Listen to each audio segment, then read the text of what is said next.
all the groups we have, health, divorce groups, parent groups, drug groups. Do those take the health?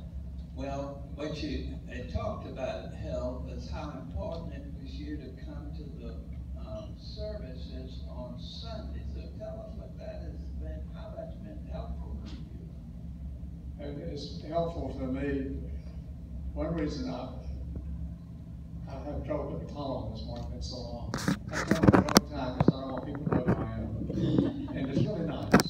You know, I turn around and shake hands with people and ask if I'm new. And, that might be to some people. It's such a supportive group. They're there to help you. What else? You think of the stories I've told you, and I can't think of what they are. Well, that's all right. Little stories moving.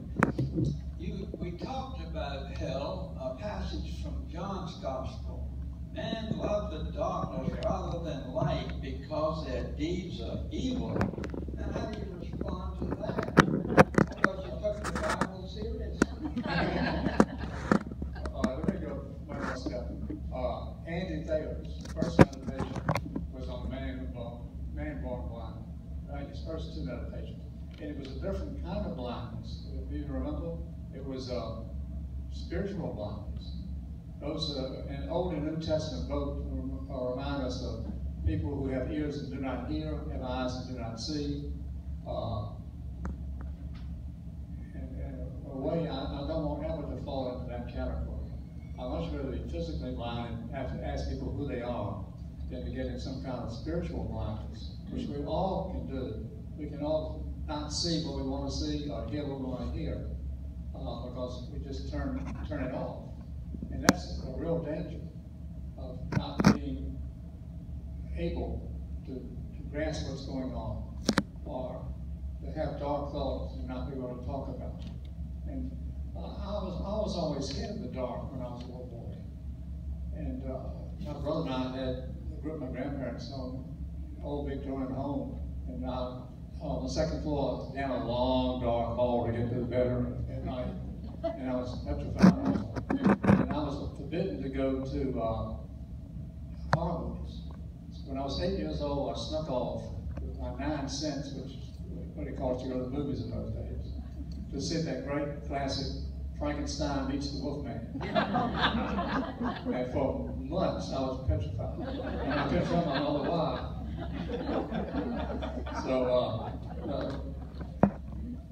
and then you get to the point in life, I've got to the point in my life which I like darkness. Because darkness was party time. In college years and beyond. We love the night, to go out nightlife. Think of that expression, nightlife. That means you're having fun, right? But then, if you ever get into spiritual darkness, that's when you seek help. You go find somebody that you can share your thoughts with, and say, what is going on in my life? That I need help to get past this situation. Because we all have dark thoughts and dark moments.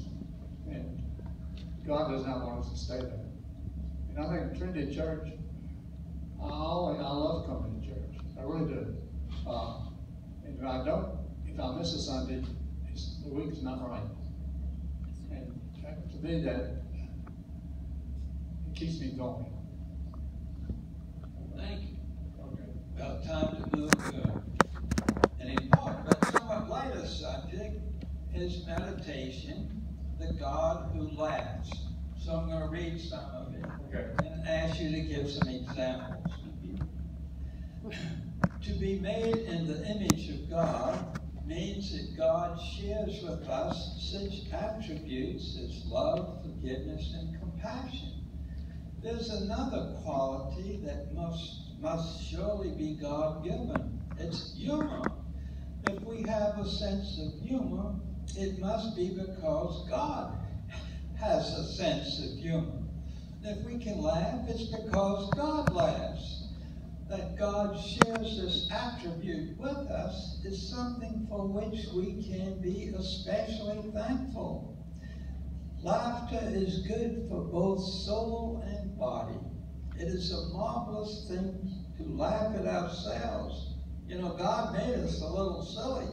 And in case we take ourselves too seriously, someone should be on hand to remind us of our true condition.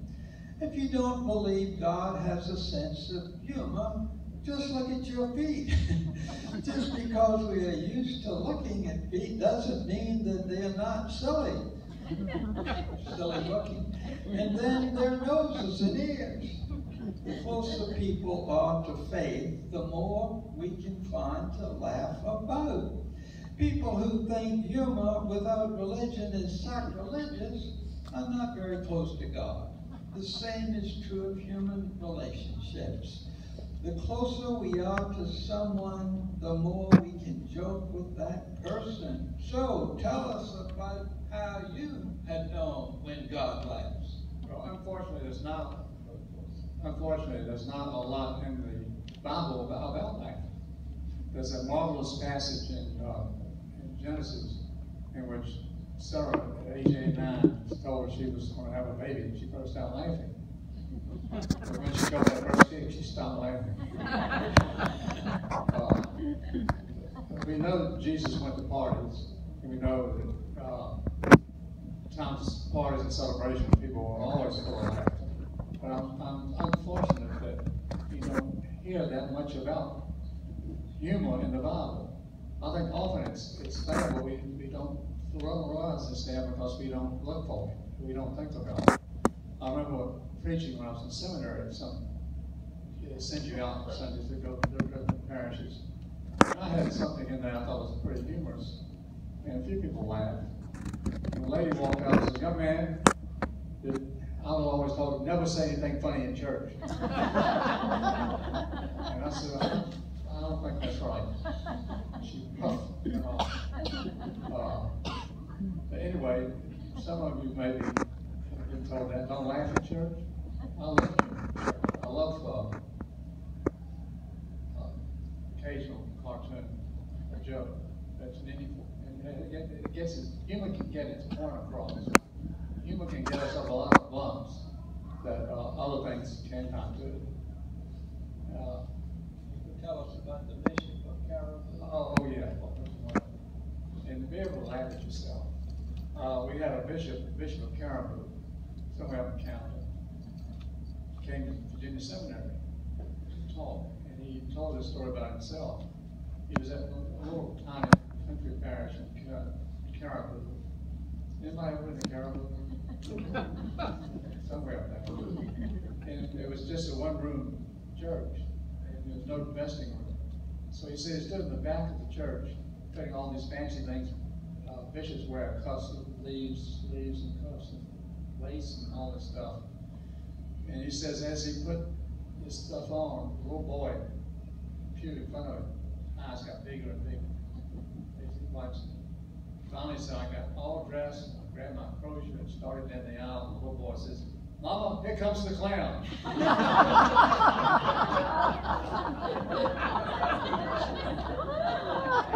I always love to tell that story with bishops. Also about, when I came here, Bishop Brown was been bishop for a while. He was like an austere person. I never saw much humor in him. We were supposed to go to town to a meeting together. And I called him one day and said, "Bishop, I want to renege from this meeting I'm supposed to go with you. I've got something else more important I've got to do, and I've got to go out of town for it." He said, "Well, Hill, that's interesting. I was getting ready to call you and say the same thing." So I was going to tell you I'm not going. Because I've got to go out of town with something very important. I've told this story when Bishop Brown came years ago. You may remember. So I said, you can imagine our mutual surprise when we suddenly bumped into each other during intermission at the Houston Opera. And it was so funny because we ran to the corner together and just really bumped right into each other. We both just burst out laughing. And we've laughed over that ever since. And that sort of brought us together in a way nothing else would have. I'm glad he laughed too.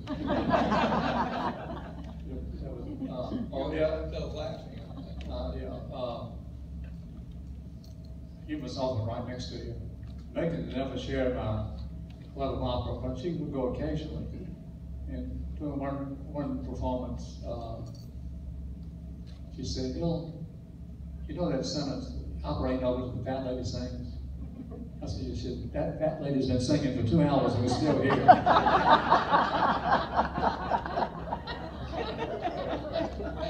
thought you would tell us about the seminary professor who was speaking at this vigorous. Oh yeah, seminary professor. Yeah. A la-di-da kind of seminary professor. Yeah, really deep theologian. I probably couldn't have understood him either. He was doing his sermon for about 5 minutes on this deep theological issue of this black church. And all of a sudden, this woman in the back room stops and says, "Help him, Jesus, help him."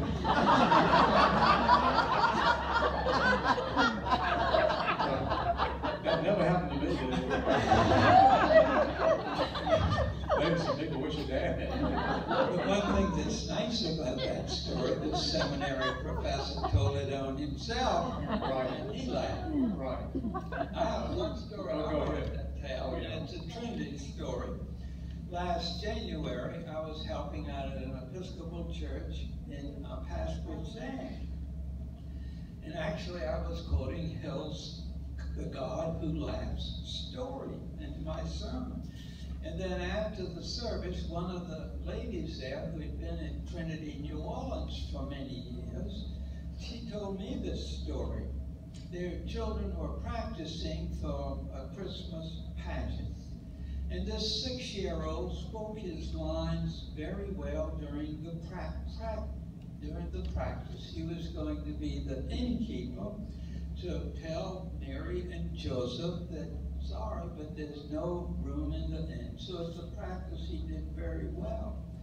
But on Christmas Eve, during the Christmas pageant, he added this: "It's only a child of New Orleans wood." "I'm very sorry, Mary and Joseph," he said, "but there's no room in the inn. But please come in and have a drink."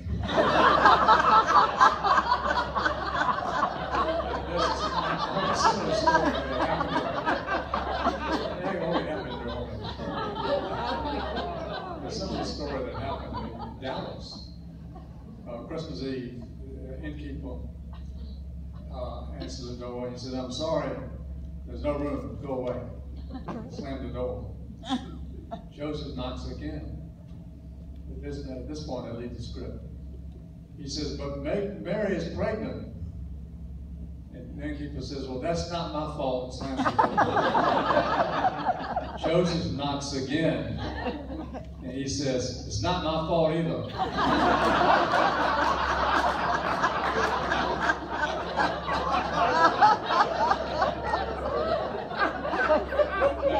Tell me you can't have a good time in church.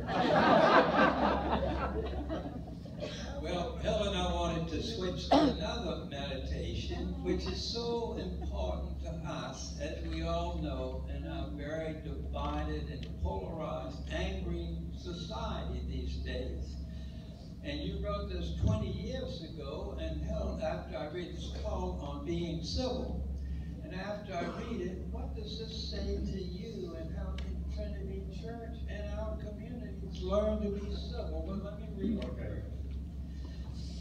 20 years ago, much is being written about today's lack of civility. We are witnessing increasing anger and impatience about life, other people, and the society as a whole. Rudeness is becoming commonplace. Theories about the cause abound. Some say talk radio and an irresponsible press are fueling incivility. Others blame the growing imbalance between the rich and the poor. Whatever the causes, most of us have noticed a change. But history reminds us that incivility has often run rampant. Those occasions include incivility in the church. During the Reformation, Catholics burned Protestants at the stake and vice versa. The anger and insults of today look mild alongside what has gone on in the past. So we're not as violent as some of our ancestors. That cannot allow us to ignore our growing incivility, however. What is going on today that makes people behave so rudely? Two things stand out for me, both related to basic insecurity. First, when people don't feel secure, they often do bizarre things. In fact, most of the hostile comments I hear come from people who feel they are not valued for who they are. Most of the nasty things people do to each other begin with someone feeling badly about himself or herself. Second, falling away from God leads to insecurity. To be without God is to be insecure. But people who want to live with God will never understand the source of their insecurity. On the other hand, when we understand the world and humanity as God's good creation, we know the source of our security. When we believe that God is in charge and that God created us to be servants in the name of Christ, we see other people in a different light. When I can look at other people, even those I dislike, as people for whom Christ died, I cannot treat them with anything other than respect. Being close to God makes us secure. When we are close to God, we treat others with civility. Perhaps today's incivility signifies how much our culture has forgotten God's presence. So, Hill, how in the world did you first help people at Trinity learn to be civil to one another? That's where it starts. Did I do that? I can give you some examples, but tell us, you were trying to do that. How'd you do it? You all tell me. Be open. I can't believe that. Was that 25 years ago? It could have been written last night. Plus, I think we're in trouble. I think we maybe always have been. And I go back and read, but just read it. Always trying to write to myself. I never wrote to somebody else. I wrote to me. How do we be civil? And I think we've got to learn to be open to one another. I think church is the place we can do it and have a dialogue without having people go off in a huff. We might do that anyway, but we've got. This is a project we all have to work on. It's not something new. Obviously, it's gone on through generations. At least we don't burn each other at stake anymore. We might like to, but we don't. Can I jump in? Yeah, go, please do. Later in our conversations, again, Hill is so modest, I didn't know this, but he happened to mention that when he was a high school senior in Virginia, he and his debating partner won the debating contest. And it turns out he was arguing for something he didn't even believe in. So you've had that capacity, Hill, to try to understand points of view that are different from your own. And that comes across in so many ways in this book, but more especially in your ministry. And I just have to tell one quick story. When I came back from Trinity in Boston, shortly after I came back, I opened up the Times-Picayune, and this was right at the time when the Bishop of New Hampshire, Gene Robinson, was being consecrated bishop, and he was the first openly gay bishop. Let me go. Let me go at this point. I retired the 30th of June. 1st of August, 30 days later, all hell broke loose. Bishop Robinson got consecrated. I got a call from Jim Amos at Times-Picayune. He said, "Hill, what do you think about what's going on in the Episcopal Church?" I said, well, Jim, if I had been at the general convention, I would have voted to approve the K Bishop. He said, okay, Hill, you're going to write an editorial at the Times-Picayune, state why. I said, Jim, leave me alone. he would not leave me alone. We were good friends. I said, all right, Jim, I'll do this. But I want you tell me when you're going to publish it so I can leave town. Anyway, he said, all right, now I got to find somebody to write the opposition to you. I said, what nut you going to get? He said, you tell me who you want to do it. I said, let me think about it. I called him back 1 minute later. I said, I want Drew Rollins. I said, Drew and I are very close. We agree on everything, but this is one issue we're totally opposed to. Drew Rollins? Drew Rollins was an associate here back for 13 years. He was here while you were here too, I think, wasn't he? Something like that. He didn't want to do it at first. I said, you're on the opposition. Well, he agreed to do it. And I don't know if some of you remember, the whole editorial page was his article, my article, and Bishop Robinson's picture, his picture, my picture. The top page. And I'm told about people in Trinity, that was the end of the issue. Nobody ever discussed it again. Nobody ever threatened to leave. And it's because two people on opposite sides were able to express their support for each other, but yet accept the fact that we disagree. And I think more and more that has to happen. We can disagree and not try to kill each other. And I'll tell the story about being in Ashland and the Vietnam War. Is that well, that's a good time to talk about it. Tell us about when you were in Ashland. Any of you watching the series this past week on Vietnam? Yes. Boy, it's exhausting. I was the college chaplain from 1968 to 1974, the worst 6 years of the entire century to have been a college chaplain. Because all the unrest. And after Kent State, remember that? People were shot, students were killed. Students ran up Lincoln College in Ashland, where I was living and working. All struck. And all held their armbands, and a whole bunch of them appeared in my office. About 10 of them after me. Said, we want you to open your church up and invite people of the community to come and hear our side of the story. I said, all right, we'll do that. Well, boy, see, I was about 32 years old, maybe. And I looked like I was 12 still. And everybody on my vestry were these old grouchy men in the 70s. And they were ready to fire me. We're not grouchy, though. No, I'm 80. Anyway, they were really going to fire me. Well, the event took place. Church was packed. People sitting in the aisles and standing up in the back of the balcony. The students came impeccably dressed, coats and ties. They had on armbands and headbands and all this stuff, but they behaved beautifully, spoke beautifully. And all these angry men, older men, younger than I now, stand up and start screaming and yelling. And you felt the crowd sort of go against the students, now smaller students. And it was remarkable just to feel the difference in the crowd as it changed. And it ended, I forgot how it ended, but it ended okay. People left.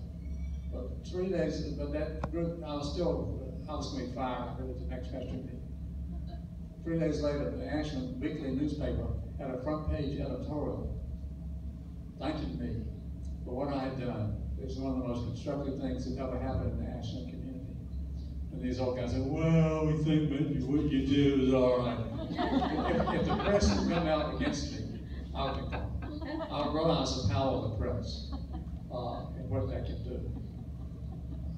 One thing that came out in your story, even though you were on the other side of these old grouchy men, you had an understanding for them. Most of them had fought in a previous war, and you could understand where they were coming from. That goes back to our high school thing.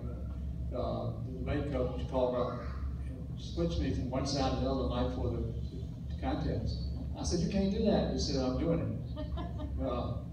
And he said, you know both sides perfectly. So I ended up winning the state championship, arguing the side that I disagreed with. And remarkable today, nobody asked me this, but you know what the question was?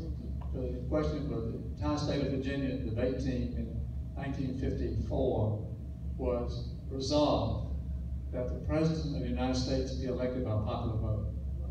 I don't remember what side I was on. I knew I was on the side I was on, but they switched me to the other one, and we won. So, but I always have learned to appreciate the other side because of that. I can argue that people I can disagree with, I can still argue that side. And that was a major learning for me. It's helped me all my life. I want to read just a very short passage from Drew Rollins. It's on the back cover of this book that Hill and I are putting together.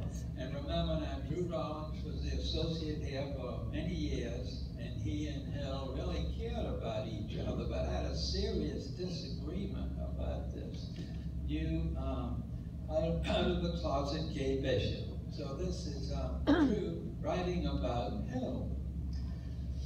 And he now is the Episcopal chaplain at LSU. He writes, in my relationship with my congregation, students and staff, I find myself constantly recalling how you selected, empowered, and encouraged the staff at Trinity. Again and again, you let people know of your confidence in their gifts. You gave us the freedom and space to succeed and sometimes fail without the burden of judgment, to pursue the ministry God was calling us into with passion and abandon. The effect of your grace-infused style of leadership was a great model for ministry. Now, I'm not trying to make you embarrassed, Bill, but I did want to say that. You're going. All right. Well, now we come to when God says no. In a little while, I'm going to ask you how you would speak to that lady in the nursing home. William, the mic. Use the mic, William. Oh, yeah. Let me go ahead and read when God says no. One of my own spiritual problems is trying to figure out why God sometimes says no. I mean, when the answer to my prayer is not what I wanted.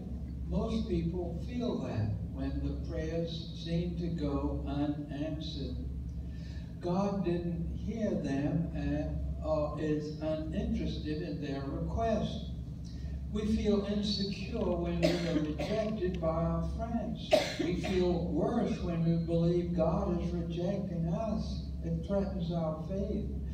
To make matters worse, we then turn into pious types who love to relate all the times that God has answered our prayers, their prayers. We wonder what's wrong with us. When God says no, it is probably for a good reason. When I was growing up, I made requests for family members and teachers that I thought were necessary and legitimate. I didn't get what I wanted. Even if they gave me a good reason, I did not always understand or appreciate it. When we pray for someone to get well and it doesn't happen, it is extremely difficult to see any good in the answer no.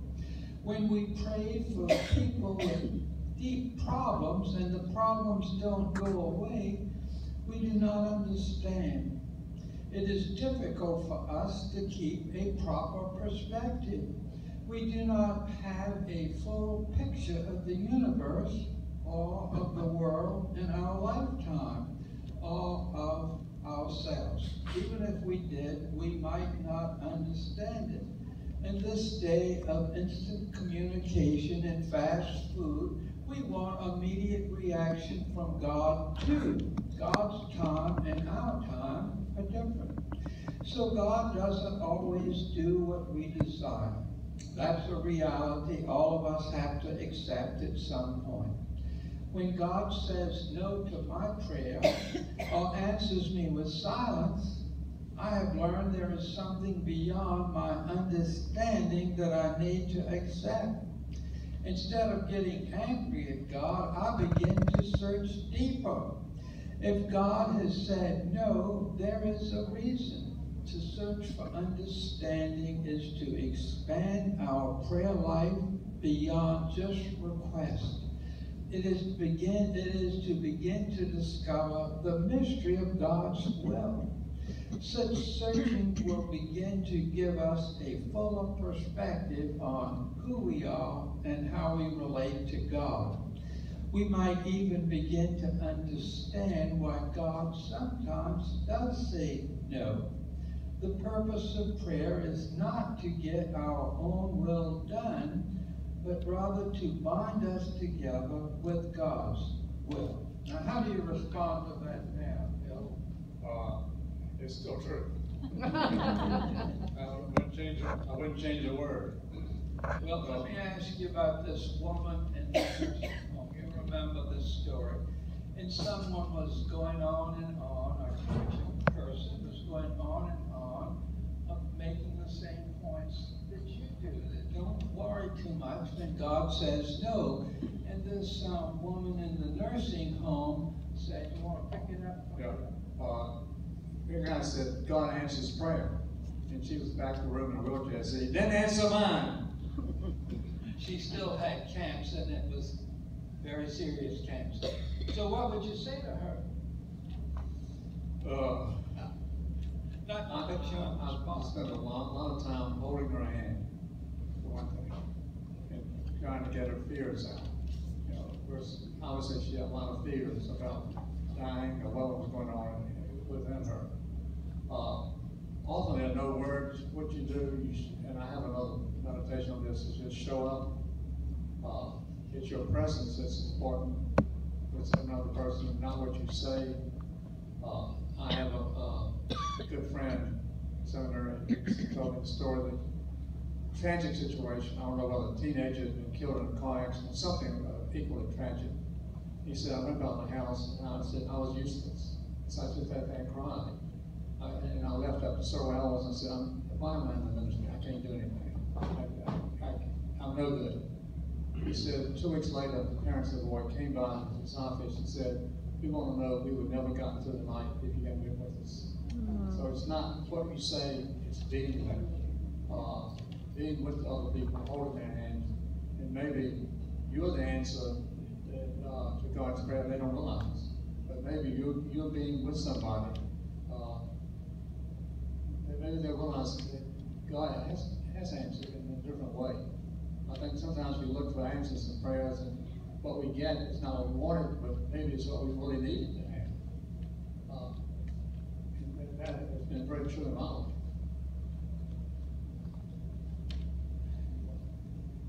Want me to say something else? Well, you're doing fine. I just wanted to say that Hill, you had the capacity while you were at Trinity and all of your life to be fully present to people who were going through such difficulty. And you know, it's hard to be fully present when someone is feeling so much pain. But that was part of your ministry and part of your faith. You could be there. And in our conversations, I mentioned that scene in the Garden of Gethsemane when Jesus knew he was going to die the next day, a cruel death, and he asked Peter, James, and John to be with him during his agony, to be fully present to him, not to tell him anything, but just to be fully present. But they were feeling his pain so deeply, they couldn't handle it. 3 times he asked them to watch with him.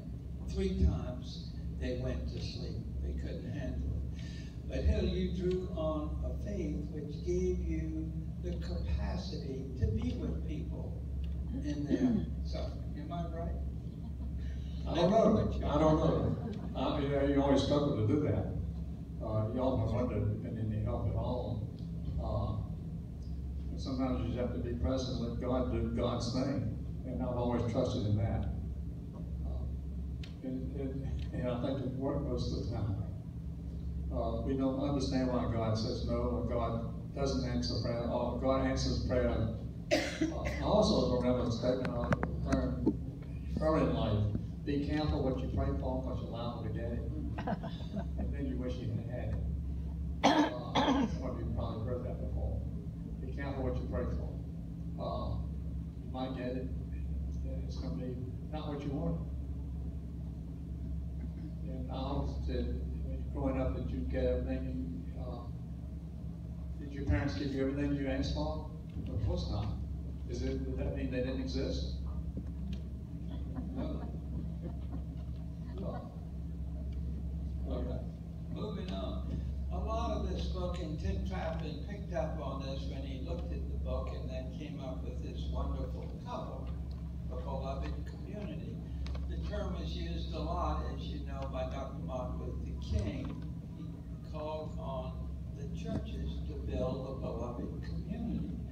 So how did you help build this beloved community, Bill? And what are your hopes for the Trinity that you and I both support for so much now to build that beloved community? Well, first of all, I have a lot of hope for the Trinity. I think you've hired a fantastic rector.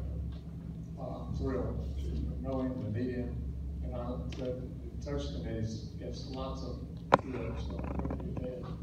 I think some of you probably in this room now, so let's thank them.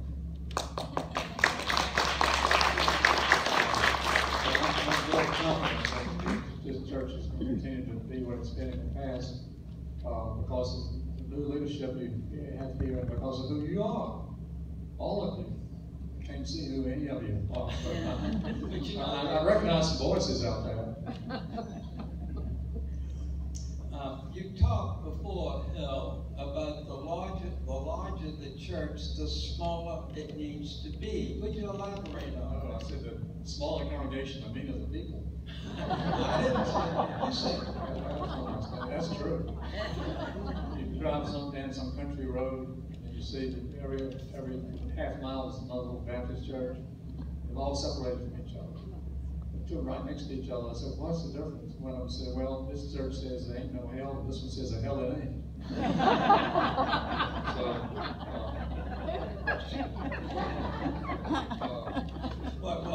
think you rephrase some of my words. Yeah, you said that, see, we both get a little forgetful. I'm blind, he's deaf. We used to walk around Audubon Park while Hill could still do it. Blind Hill and deaf William hanging on to each other, greeting people and waving you around Audubon Park. But, you said the larger the church, the smaller it needs to be. Right. What did you mean? I mean, within a church's size, you got to have small congregation. You know, we've got 8 o'clock congregation, we've got 6 o'clock congregation, we've got 10:30 congregation, we've got Thursday congregation. It's important that the church's size have as many small groups as possible because that is the crux of Christian community. Small groups meeting together, knowing each other, trusting each other. As long as you realize you need to always be bringing new people into that group, and not just yourself, and not others.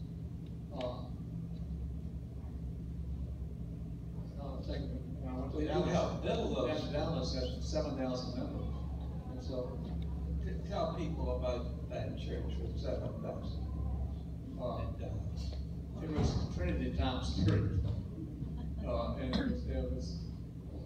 it was similar to this congregation. Bill was doing 1 year. 1 year, 2 months, and 3 days. This is how you led Trinity. I've been retired almost 10 years. 8 years. But it was so similar to Trinity. I felt like it was a Trinity in many ways because of who the people were. They were all dedicated.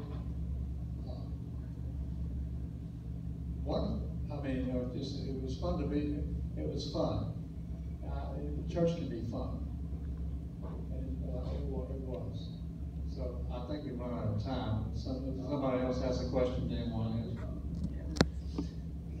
But at that church and Trinity, you really helped to build small groups. And in these small groups, people had a chance to tell some of their story.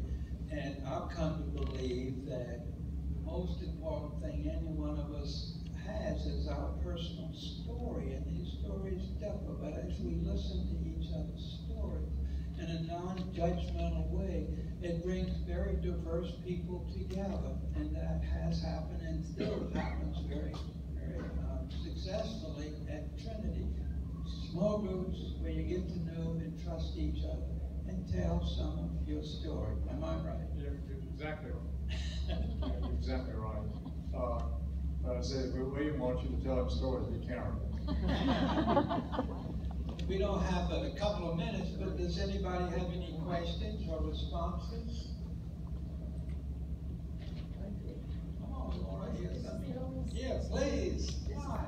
This is the only city that I ever moved to that I didn't have to shop around for an Episcopal church. I'm so grateful because you're my family. And Bill was the priest when I came here, and I didn't want to rub elbows with people that I had to deal with on the job because I was afraid they'd ask them about their stockbrokers account. So they started asking me. I said, I'm not here for that. I'm here to worship.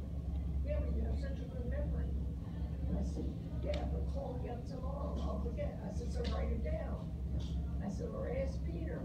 Peter was the broker I worked for. They didn't want to bother him. But they didn't mind bothering me. And I'm so grateful to this church because you're my family. Well, you quickly became part of the Trinity family, and that's a very nice way to think about Trinity. But you also contributed to this family, and it always works that way. We receive and we give, not necessarily intentionally, but it just comes naturally. Am I right, Bill? You're right, William. I quit arguing with you sometimes. Have the last word. You want the last word? Yeah, I want you to have the last word. I'm just going to add a one-sentence footnote. I said, William, I realize this book is not about Trinity, it's about me. I said, the only person about this book is my mother, she's deceased. So, I first want to thank everybody for being here and what you as a family, how you as a family are a beloved community, and to keep it out. And this is my one-sentence footnote. I have just published another book of stories, Angels in the Wilderness, Young and Black in New Orleans and Beyond. And I'm not going to talk any more about that right now because this is Bill's time. But thank you. It is in our bookstore. Okay, thank you.